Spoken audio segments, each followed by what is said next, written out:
Welcome. Welcome to Profound Growth. I'm Ursula Pottinger. And at Profound Growth, we love to share wisdom, our neuroscience expertise, and tools related to creating sustainable prosperity for you individually, but also for families, especially those that own family businesses together. Today's topic is around working at home during these times. And when I say these times, it is April 13, 2020, and we find ourselves in the middle of a global pandemic. Many of you, including myself, have been what I would say stuck at home, working from home for a number of weeks now. And what I want to share with you is the challenges of that, why some of you find it easier and why for some of you it is harder, and some tips of making this maybe just a little bit easier for everyone. So let me talk a little bit about why working from home, especially when you're not used to it, is hard. And in order to do that, I have to go to neuroplasticity, the brain's ability to rewire itself, grow, and change at any time. So that's the upside. Your habits, the way you do things on a daily basis, your actions, your thoughts, your beliefs, your routine create a wiring, create neural connections in your brain. And the longer you do it, the stronger the neural connection, the easier and the more automatic it is for your brain to send a firing down that neural connection and that neural pathway. So, for example, if you are used to getting up in the morning and if you are married, have a family, live with a partner, you might be ready and used to getting dressed, getting the kids ready if you have kids, sending them off to school or daycare. You get into your car, potentially head to the office. And if you are living with a partner or a husband, boyfriend, whatever it might be, you are most likely also used to either one of you staying at home or also going to the office. If you've done this for a number of years, this has created a number of neural pathways in your brain that makes your life, or it gives you the feeling of making your life stable because it's predictable. Even with an unpredictable schedule, it is still predictable that you will get up in the morning and head out of the house and go to the office. Where we find ourselves now with this stay-at-home order and a huge population not being able to go to work and having that routine, your brain is now going to this very unstable and what often feels unsafe space of unpredictability. It's like, okay, what am I doing now? I'm not getting dressed. I'm not leaving a house. I'm having a 2-year-old and a 5-year-old at home. My husband is working from home. My partner is working from home. If you're lucky, you don't have to share a space where you're working together. You have maybe 2 different places, but if you want to add to the challenge and your living arrangements are also somewhat crowded, they will now even become more crowded. This can lead to a huge amount of stress. And I am a coach and a trainer, and I see this both with my clients as well as with my family, including myself.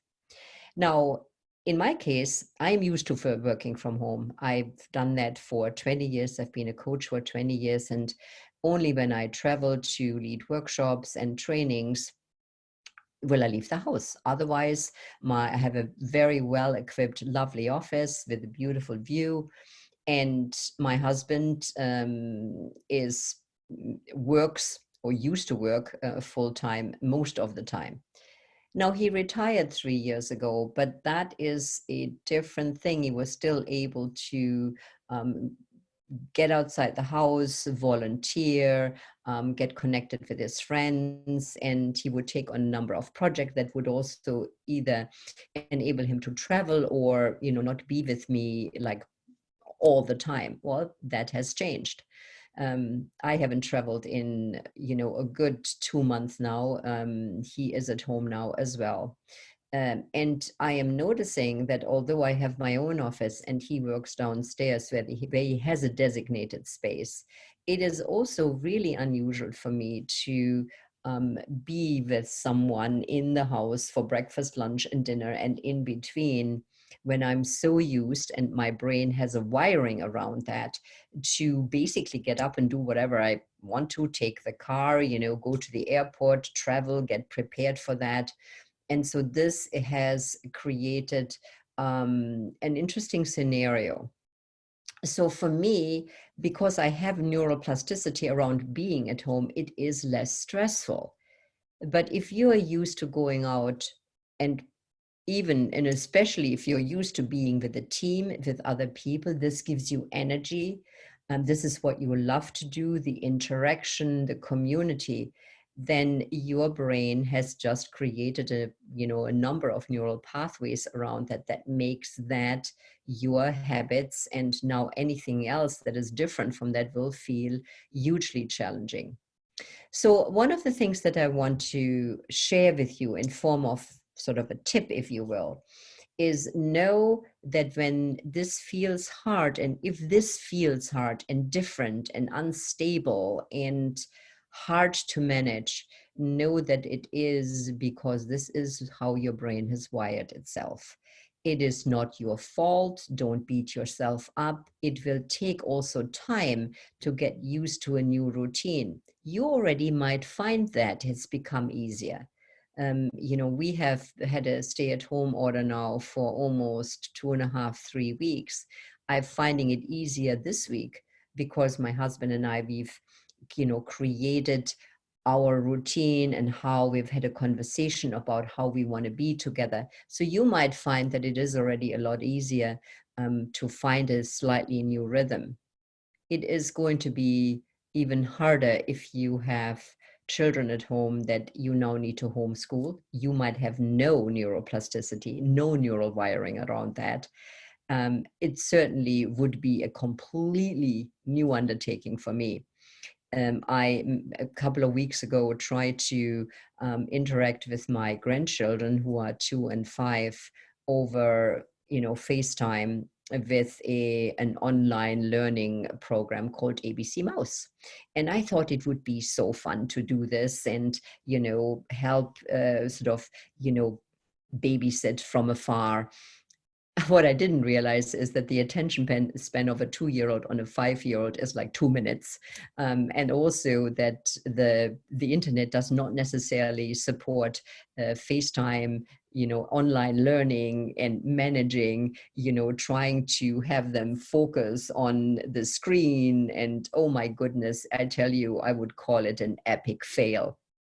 So you might find that you are dabbling in a variety of new scenarios.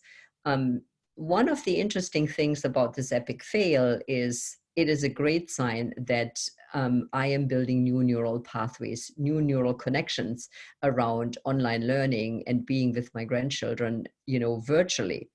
So failure, making mistakes, is a wonderful sort of green flag or a green light, if you will, for your brain that you have entered learning and changed territory.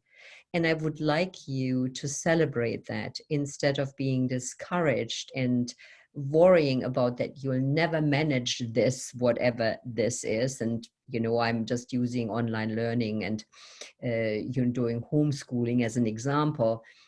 Be encouraged that if you keep trying, keep doing it, keep trying, your comfort zone around these things will change and it will get easier over time. So know that because of neuroplasticity, because of neural connections or lack thereof, these are challenging times, and it is not, so give yourself permission, have a lot of self-compassion for some of the things that you are trying to figure out that are not working out of the starting gates, but might work if you keep practicing them. Another tip is find a routine, even if it's now a new routine. Your brain will like that. That kind of predictability, and I will talk about why prediction is such an amazing concept for neuroscience and for the brain in a different video.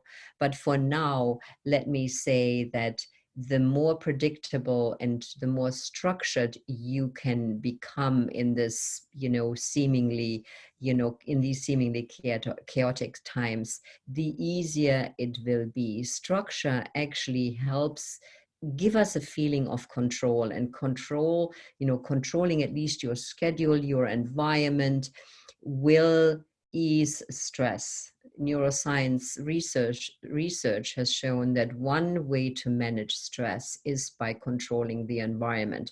Now, given that we can't control everything and that human beings certainly can't be controlled, but know that at least some measure of structure will give your brain a little bit of ease and will relieve some of the stress that you might be feeling.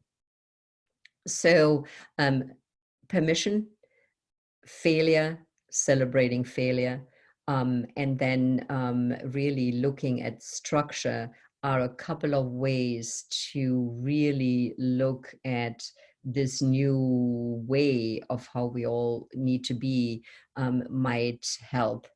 I saw an interesting LinkedIn post this morning that said, "You are so positive. Do you never feel sad, depressed, angry, or frustrated?"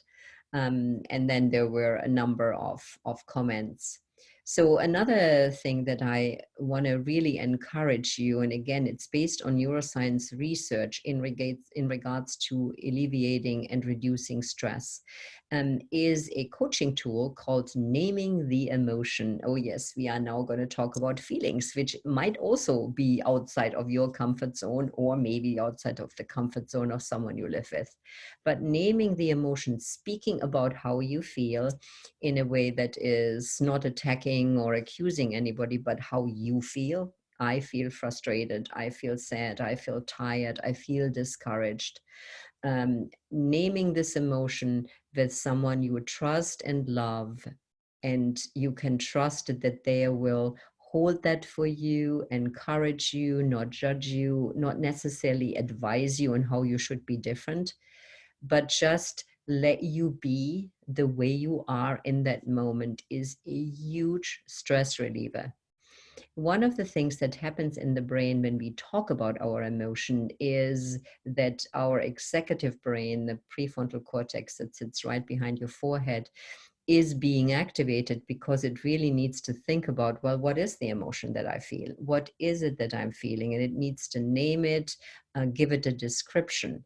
And that is hugely calming for your brain. So I want to encourage you that when you feel anxiety, stress, sadness, discouragement, that you go and talk to someone and maybe say, I don't want advice. I don't want to be fixed. I just want to be heard. So really train the people that you are with that this is what serves you right now, is to just simply speak about it. And and feel heard without necessarily feeling that anyone needs to make it go away or make you feel better. Just talking about it will make you feel better. So stress relief, naming the emotion, finding what you can control in form of structure, having a lot of self-compassion. And then one of the things that I am finding in regards to now being a lot more with, my beloved than I am used to, is that I do need some time on my own. I need to have some sort of downtime, some calibration when I take the dog out, for example, or just being in my office. I have the door closed right now, talking to all of you, gives me this little bit of separation, this little bit of distance. And so for you, if you have a basement, try and maybe make it look nice, a chair, a little table, a blanket, make yourself a cup of tea, go down, 10, 15 minutes, collect your thoughts, tell your people, the people that you live with, that you need 15 minutes or whatever the time is of downtime, and collect your thoughts, listen to music you love, So these are all great structures, including self-care. Try and get a workout in as much as you can. Eat well. Try and get good sleep. Those keys, those routines, those self-care measurements will help you get through these times. So I hope that in the coming weeks, you will find some way of relief through this structure and this neuroscience knowledge. And we will soon talk about many other aspects. So, there's a lot to be said about, sustainability of prosperity. And you might be wondering, what has this got to do with sustainable prosperity? It is really about self-care, because you cannot create anything um, creative or inspirational, or really something that's grounded in an effective way, unless you look at some of the the tips and try and integrate that into your life. Otherwise your anxiety level, your frustration level will really get higher and higher. And we know from a neuroscience perspective that you cannot create anything effective, and certainly nothing in regards to abundance, from that place. So I hope this is helpful. Pass it on to people, like it, share it, and I will talk to you soon. So thanks very much, and have a good day. Bye-bye.